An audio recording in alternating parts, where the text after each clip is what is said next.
Hello বন্ধুরা, আসসালামু আলাইকুম। সবাই কেমন আছেন? তাসলিমাস কিচেনে আপনাদের সবাইকে স্বাগতম। প্রতিদিনের মতো হাজির হয়ে গেলাম আজকেও নতুন আরও একটি ভিডিও নিয়ে। আর আজকে তৈরি করে দেখাবো হচ্ছে চাল কুমড়ো দিয়ে ডালের রেসিপি। আর এই চাল কুমড়ো দিয়ে ডালের রেসিপি কিন্তু অনেকেই অনেকভাবে করে থাকেন, তো আমি যেভাবে করে থাকি আজকে সেভাবেই আপনাদের সাথে শেয়ার করব। তো কথা না বেরিয়ে চলুন দেখে নেওয়া যাক কীভাবে তৈরি করে নেব। তো দেখুন, এই রেসিপিটা তৈরির জন্য এখানে আমি চাল কুমড়ো নিয়ে নিয়েছি। আর এখানে কিন্তু আমি বড় সাইজের একটা চাল কুমড়ো থেকে 4 ভাগের 1 ভাগ নিয়ে নিয়েছি। তো এটাকে এখন আমি কেটে ধুয়ে পরিষ্কার করে নেব। তো দেখুন, এই যে কেটে ধুয়ে পরিষ্কার করে নিয়ে নিয়েছি। আর বন্ধুরা, আমার ভিডিওগুলি যে যেখান থেকে দেখছেন না কেন, আমার চ্যানেলটিকে সাবস্ক্রাইব করে আমার পাশে থাকার অনুরোধ রইল। দেখুন, চাল কুমড়োটা আমি কিভাবে কেটে নিয়েছি সেটা আপনাদেরকে একটু দেখিয়ে দিচ্ছি। আমি এভাবে কেটে নিয়েছি, আর এইভাবে কাটলে কিন্তু চাল কুমড়ো দিয়ে ডালের রেসিপিটা দারুণ দেখতে লাগে। তো এরপর এখানে আমি ডাল নিয়ে নিয়েছি, আর এখানে আমি মেজারমেন্ট কাপের হাফ কাপ ডাল ভিজিয়ে রেখেছিলাম। তো ধুয়ে পরিষ্কার করে নিয়ে নিয়েছি। ডালটাকে এভাবে ধুয়ে পরিষ্কার করে নিয়ে নেবেন। তো এরপর আমি রান্নায় চলে যাচ্ছি। চুলায় একটি প্যান বসিয়ে এখানে কিছুটা পরিমাণে তেল দিয়ে তারপর এখানে দিয়ে দিলাম পেঁয়াজ কুচি। পেঁয়াজ কুচিটা দেওয়ার পর এখানে আমি অ্যাড করে দেবো হচ্ছে কাঁচামরিচ। আর এখানে আমি কিন্তু কোনো ধরনের শুকনো গুঁড়ো মরিচ ইউজ করব না। তো সেজন্য কিন্তু এখানে আমি কাঁচামরিচটা ফালি করে কেটে দিয়েছি। তো এখন এটাকে একটু গোল্ডেন ব্রাউন কালার করে ভেজে নেওয়ার পর তারপর এখানে অ্যাড করে দেবো হচ্ছে অল্প পরিমাণে কিছুটা পানি।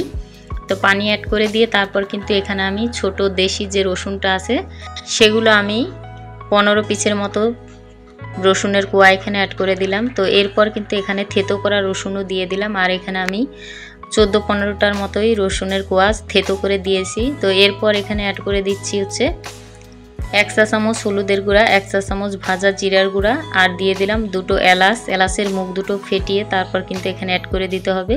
তো এরপর দিয়ে দিলাম স্বাদ মতো লবণ। তো এখন সবগুলো মশলা কিন্তু আমি একটু নেড়ে চেড়ে তারপর কিন্তু এটাকে খুব ভালোভাবে কষিয়ে নেব, কারণ যেহেতু এখানে আস্ত রসুনটা দিয়েছি।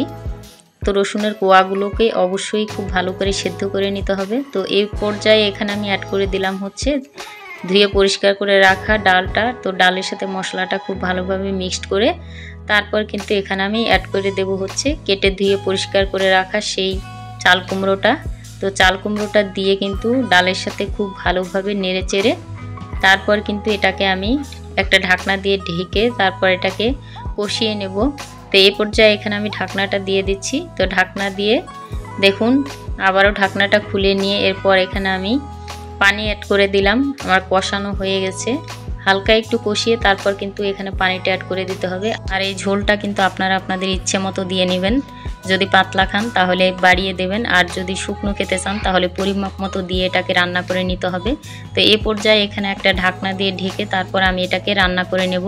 তো দেখুন, আমি রান্নার শেষ পর্যায়ে চলে এসেছি। আর এখন এখানে আমি সামান্য একটু ধনিয়া পাতা কুচি অ্যাড করে দেব।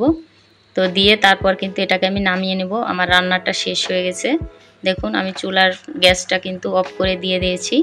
তো এখন এটাকে আমি নামিয়ে নেব। তো বন্ধুরা, আমার এই চাল কুমড়োর রেসিপিটা আপনাদের কাছে কেমন লাগলো অবশ্যই কমেন্ট করে জানাবেন। আর যদি ভালো লেগে থাকে তাহলে একটা লাইক দিতে ভুলবেন না, আর সবার সাথে শেয়ার করে দেবেন। তো আজকের মতো বিদায় নিচ্ছি। সবাই ভালো থাকবেন, সুস্থ থাকবেন। হাজির হব নতুন কোনো ভিডিও নিয়ে। এ পর্যন্ত সবাই ভালো থাকুন। আর আমার চ্যানেলটিকে সাবস্ক্রাইব করে অবশ্যই আমার পাশে থাকবেন, এটা আমার আপনাদের কাছে অনুরোধ রইল। সবাই ভালো থাকবেন। আল্লাহ হাফেজ।